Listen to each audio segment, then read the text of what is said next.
네, 할렐루야. 네, 2025년 첫 청춘 예배에 오신 모든 분들을 주님의 이름으로 환영하고 축복합니다. 방금 전에 특송한 청년들은요, 저희 청년부를 이끌어가고 있는 셀 리더들과 임원들입니다. 많이 기도해 주시고 또 응원해 주시면 또 저희 청년들이 잘한다 잘한다 할수록 더 잘하거든요. 그래서 성도님들의 사랑과 기도를 통해서 더 멋지게 성장하는 믿음의 세대들이 될 줄로 믿습니다. 네, 저희 청춘 예배는 청년 세대부터 이제 장년 세대 또 어르신까지 한 자리에 모여서 청춘을 되찾고 또 청춘의 열정으로 하나님께 나아가는 예배입니다. 아까 성도님들 찬양하는 모습을 옆에서 이렇게 뵈니까 이미 그런 사모함을 가지시고 이 자리에 오신 것 같아요. 그래서 청춘 예배에 참여하실 때마다 영육 간의 강건함과 또 넘치는 에너지까지 부어주실 줄로 믿습니다. 예배를 통해서 우리 교회를 더욱 역동적인 교회로 만들어 주실 줄 믿습니다. 네, 우리 옆에 있는 분들 바라.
목은 없을 것 같습니다. 오늘 본문을 보면 우리가 어떻게 후회 없는 인생을 살아낼 수 있는지 또 무엇이 후회 없는 인생인지가 아주 잘 나오고 있습니다. 이스라엘이 아닌 모압 사람이었던 이제 룻이라는 여인이 등장을 하는데 사실 룻의 인생은 기구하기 짝이 없었죠. 자신의 나라에서 이스라엘 국적의 남자를 만나 결혼을 했는데 뭐 얼마 지나지 않아서 이제 남편이 죽어버린 겁니다. 뿐만 아니라 시아버지와 아주버님까지도 다 죽게 됩니다. 그래서 졸지에 시어머니, 형님, 그리고 룻 이렇게 세 명의 여인들만 남게 되죠. 시어머니 나오미는 이런 암울한 상황에서 결단을 내립니다. 두 며느리를 보내고 자신은 고향 땅이었던 이스라엘의 베들레헴으로 돌아가기로 한 거죠. 시어머니 입장에서는 굉장히 큰 결단을 한 겁니다. 이제 다 늙어서 경제적인 능력도 없고 거주할 수 있는 집도 없고 육체적으로도 노쇠해져 가는데 며느리들과 이제 헤어지는 거잖아요. 자신의 안위보다 며느리들의 미래를 생각하는 그런 결정이었던 거죠. 나는 이렇게 늙어서 생을 마감하겠지만 젊은 너희들은 다시 새 출발을 하면 되지 않겠느냐. 나를 신경 쓰지 말고 너희의 인생을 살아라. 이런 애틋한 마음이었던 것 같아요. 인품이 아주 훌륭한 어른이었던 거죠. 그래서 두 며느리는 이제 동일한 조건에서 무엇이든 선택해야 하는 상황에 처하게 됩니다. 둘 다 모압 여인이었고 둘 다 남편을 잃었고 둘 다 시어머니를 모시는 이 상황이 있었는데 어머니를 따를 것인지 아니면 어머니를 떠나 새 출발을 할 것인지 이제 결정을 해야 되는 거죠. 그런데 이 선택으로 인해 이 두 며느리의 미래가 완전히 엇갈리게 됩니다. 룻의 형님이었던 오르반은 그 시어머니를 떠나는 선택을 하는데 그 이후로 성경에 단 한 번도 등장하지 않습니다. 그러니까 그 말은 하나님께서 주목하시거나 귀하게 쓰임받은 사람이 아니었다라는 뜻이겠죠. 그러나 시어머니를 끝까지 따르겠다고 했던 이 룻의 미래는 어떻게 됩니까? 여러분들 잘 아시는 것처럼 이스라엘의 가장 훌륭한 왕 다윗의 조상이 되는 그 명예와 존귀를 얻게 됩니다.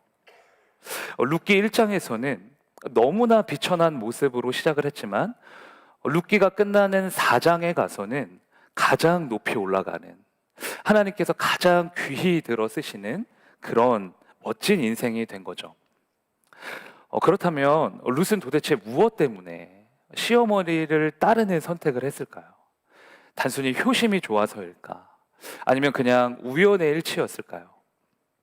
본문 16절을 보면 그에 대한 답을 찾을 수 있는데 16절 말씀을 제가 한번 읽어보겠습니다. 룻이 이르되 내게 어머니를 떠나며 어머니를 따르지 말고 돌아가라 강권하지 마옵소서. 어머니께서 가시는 곳에 나도 가고 어머니께서 머무시는 곳에서 나도 머물겠나이다. 어머니의 백성이 나의 백성이 되고 어머니의 하나님이 나의 하나님이 되시리니. 보니까요, 단순한 효심이 아닙니다. 어머님의 하나님을 이제 나의 하나님으로 만나고 싶다. 아마 룻은 시어머니 나오미로부터 하나님이라는 존재에 대해서 들었던 것 같아요. 그러니까 이방 여인이었으니까 하나님에 대한 지식이 전무하잖아요. 그래서 시어머니를 통해 얘야, 이 세상을 창조하신 분은 하나님이란다. 그리고 우리를 구원하신 유일한 분이야. 그러니 하나님을 믿고 하나님께 기도해야 돼. 이런 권면을 늘 들었겠죠. 그러니까 시어머니랑 함께 살면서 간접적으로 체험을 한 겁니다. 그런데 그 시간 동안 시어머니의 기도와 믿음과 인격을 피부로 느끼면서 이제 하나님에 대한 갈급함과 궁금증이 마음에 가득 차게 된 거예요. 그래서 결단을 한 거죠. 시어머니를 잘 모셔야겠다라는 생각도 있었지만 그 생각을 넘어서 이제는 나의 하나님을 좀 만나고 싶다. 어머니가 말씀해 주신 그 하나님도 좋지만 내가 만질 수 있고 내가 들을 수 있고 나의 삶에서 실제적으로 경험할 수 있는 살아계신 하나님을 만나고 싶다. 그러니까 이런 사모함이 생긴 겁니다. 그래서 시어머니 나오미는 이렇게 반응을 해요. 룻기 1장 18절을 세번역 성경을 한번 읽어보실까요? 시작. 나오미는 룻이 자기와 함께 가기로 굳게 마음 먹은 것을 보고 더 이상 말리지 않았다. 며느리 룻의 굳센 마음을 보고 더 이상 말리지 않았다는 거예요.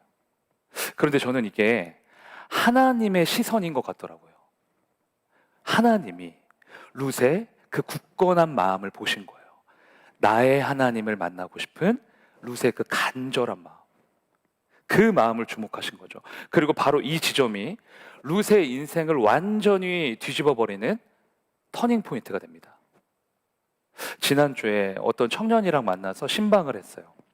근데 그 청년이 이런 말을 하더라고요.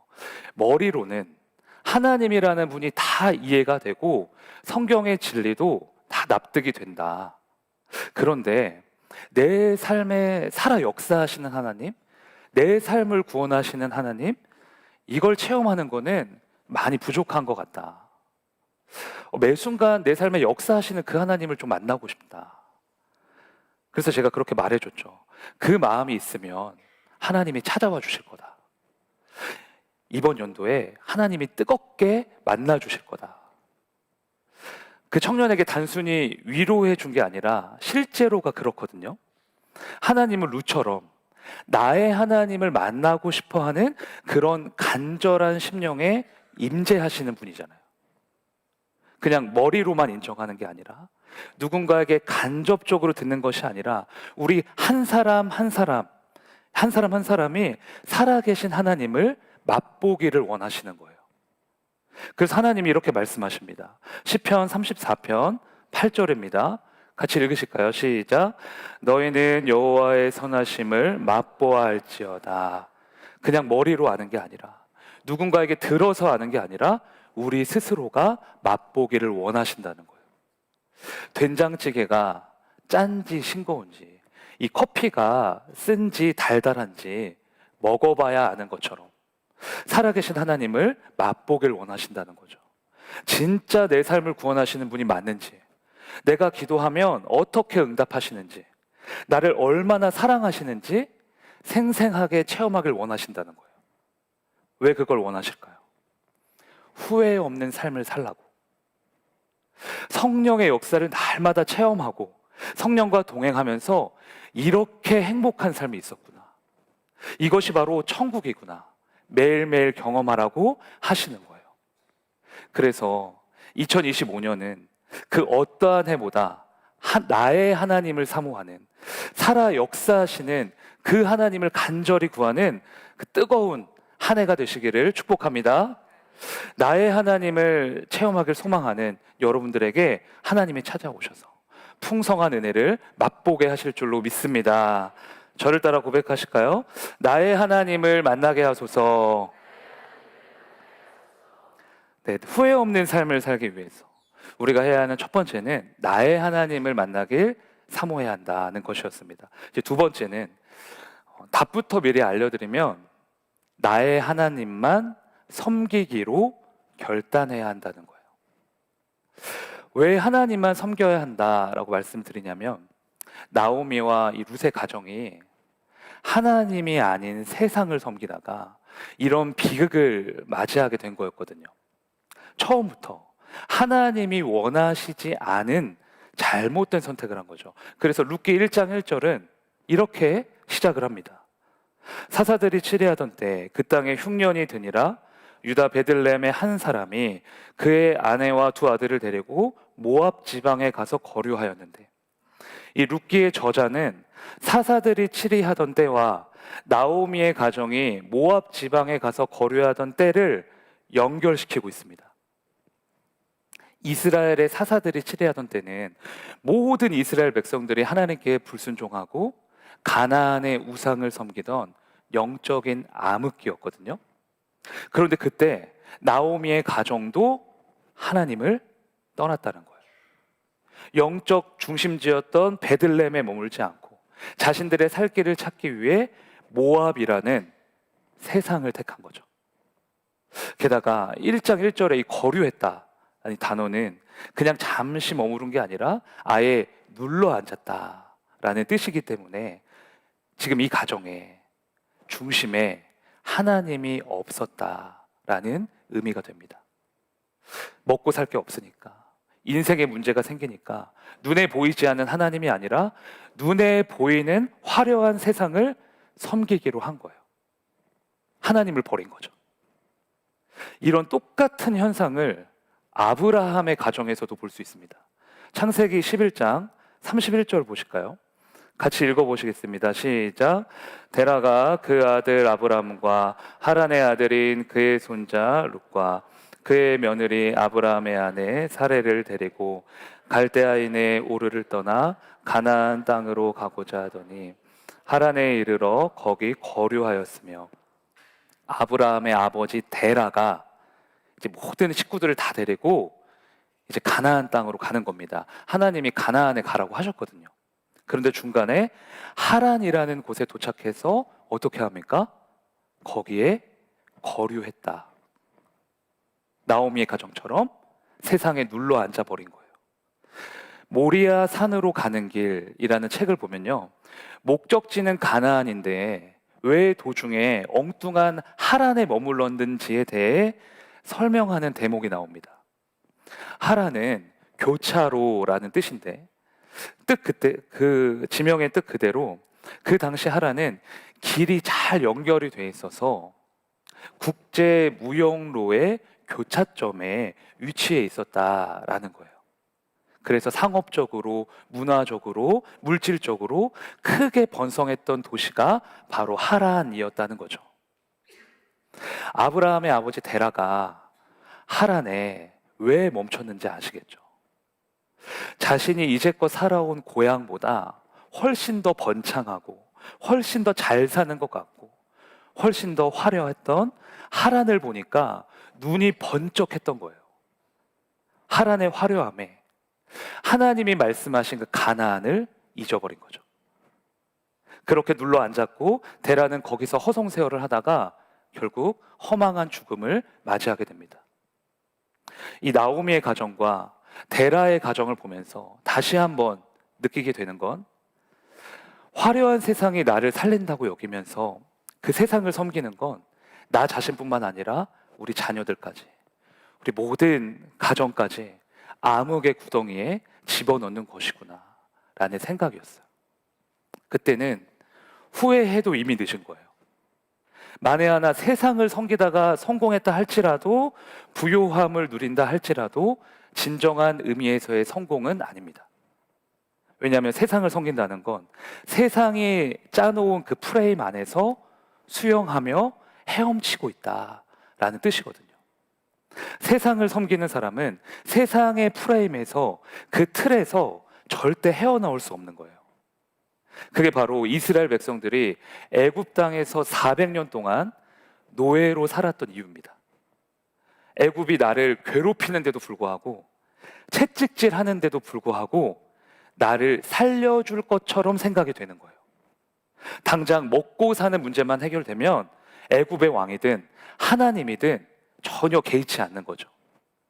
세상을 섬기다가 세상이 짜놓은 그 프레임 안으로 쑥 들어가 버리는 거예요. 그렇게 들어가면 세상의 공중 권세를 잡고 있는 사단이 씩 하고 웃습니다.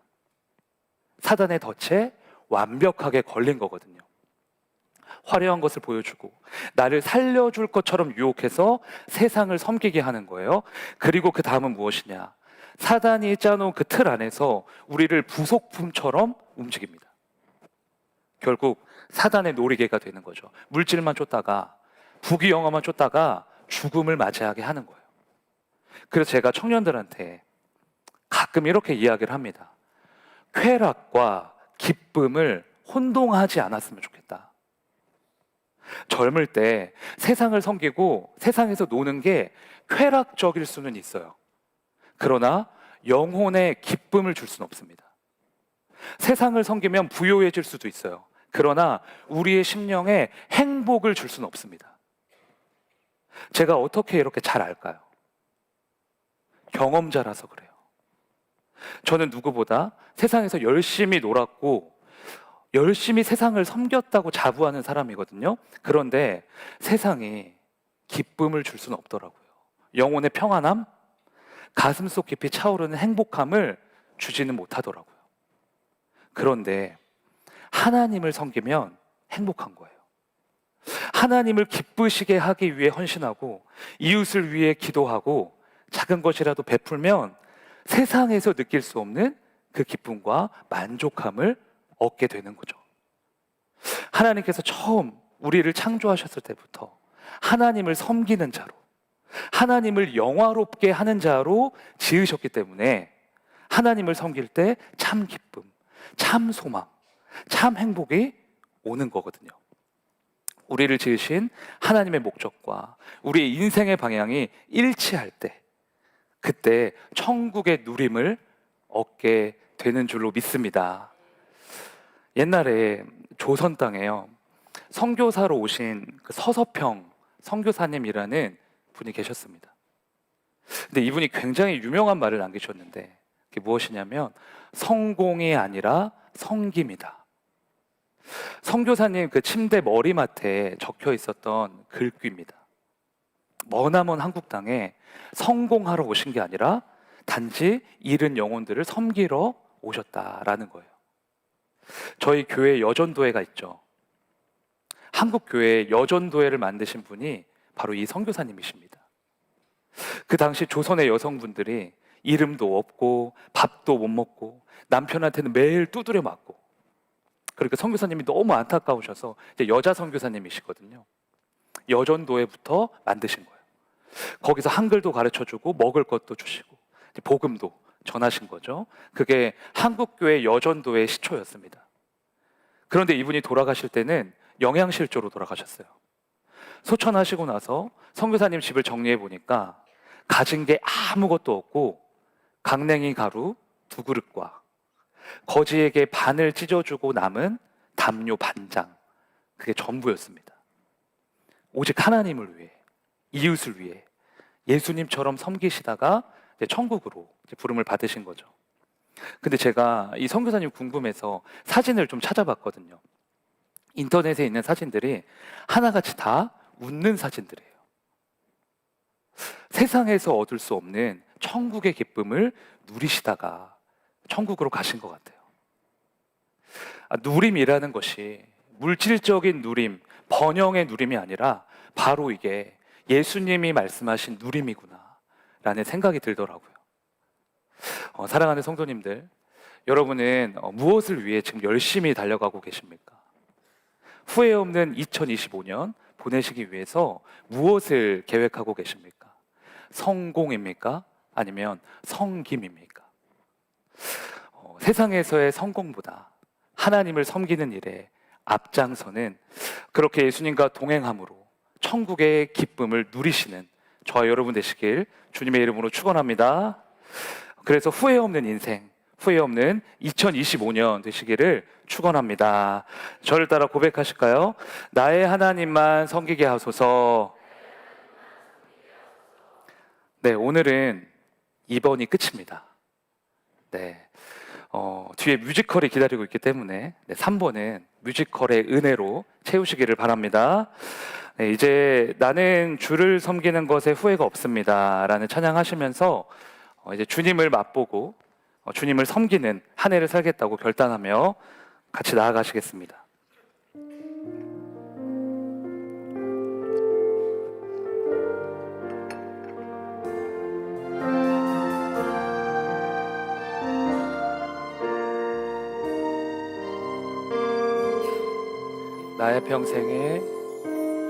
나의 평생에 가장 복된 일은 내가 예수님을 만난 것이라. 나의 평생에 가장 잘한 일은 내가 예수님을 주로 섬긴 것이라. 이 세상 살 동안 내가 걷는 길이 때론 험하여서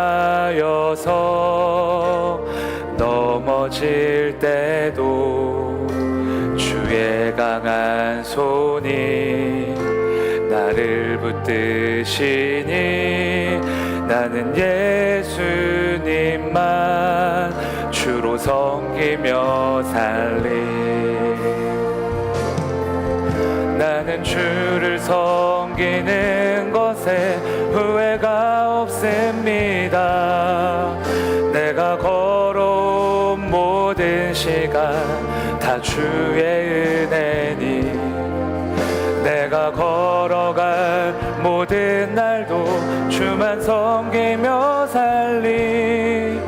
오직 예수 이름 부르며 살아가리라. 다시 한번 고백하겠습니다. 이 세상 살 동안 내가 걷는 길이 때론 험하여서 넘어질 때도 주의 강한 손이 나를 붙드시니 나는 예수님만 주로 섬기며 살리. 나는 주를 섬기는 것에 후회가 없습니다. 내가 걸어온 모든 시간 다 주의 은혜니, 내가 걸어갈 모든 날도 주만 섬기며 살리.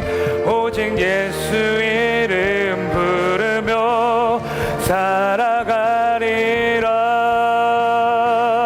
이것이 나의 간증이 그것이 나의 찬송일세. 나 사는 동안 끊임없이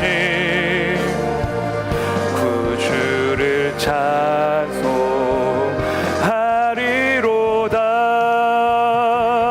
나 사는 동안 끊임없이 구주를 찬송하리로다.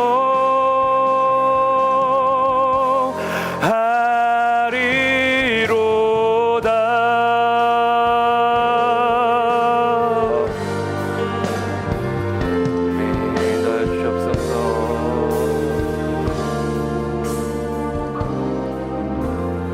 오늘 주신 말씀 붙잡고 우리 함께 기도하길 원합니다. 하나님 아버지, 주님께서 허락하신 2025년을 후회 없이 살아내길 소망합니다. 누군가에게 들은 하나님이 아니라 내 삶에 살아 역동하시는 나의 하나님을 만나게 하여 주시옵소서. 세상의 성공이 아닌 주를 섬기는 것에 우리의 인생 전부를 거는 내가 되길 원합니다. 그리하여 후회가 없고 실패가 없고 막힘이 없는 2025년이 되게 하여 주시옵소서. 이 시간 주님의 이름 부르짖고 함께 기도하시겠습니다. 주여,